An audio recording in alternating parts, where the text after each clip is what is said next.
L'artiste est-il maître de son œuvre? C'est un sujet S.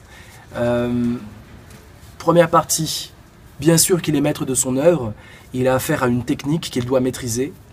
Il a affaire à une vision qu'il a envie de réaliser. Il a des projets, parfois il a même des commandes, hein, l'artiste. Et donc il doit maîtriser totalement le produit qu'il est en train de créer.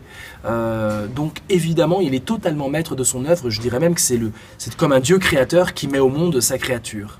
Et donc on a un lien d'assujettissement entre l'œuvre et l'artiste. L'œuvre est totalement assujettie à l'artiste. Deuxième partie, il faut montrer que non.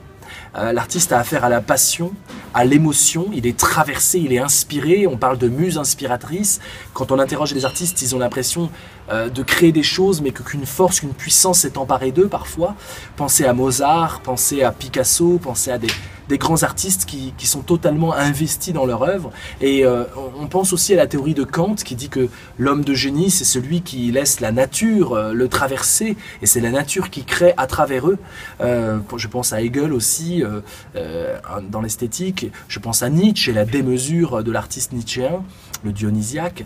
Donc on a affaire à vraiment un artiste qui est possédé par son œuvre. Et donc ce n'est pas l'artiste qui est maître de son œuvre, c'est l'œuvre qui est maîtresse de l'artiste, qui possède totalement l'artiste.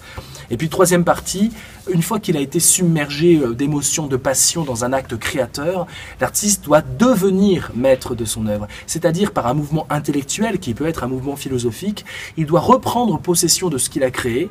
Il y a beaucoup de correspondances d'artistes ou de réflexions d'artistes. Les artistes sont tous plus ou moins un peu philosophes parce que justement ils se réapproprient leur œuvre. Et donc ils deviennent maîtres après coup, notamment en écoutant ou en recevant la réception de leur œuvre par le public, par les spectateurs. Et du coup, ils réalisent ce qu'ils ont créé une fois qu'ils sont sortis de l'état créateur pour arriver dans un état de contemplateur où ils sont eux-mêmes spectateurs de leur œuvre, pouvant la juger, l'évaluer, la décrypter et presque la recevant comme un message étranger d'eux à eux, ce qui nous renverrait à l'inconscient freudien.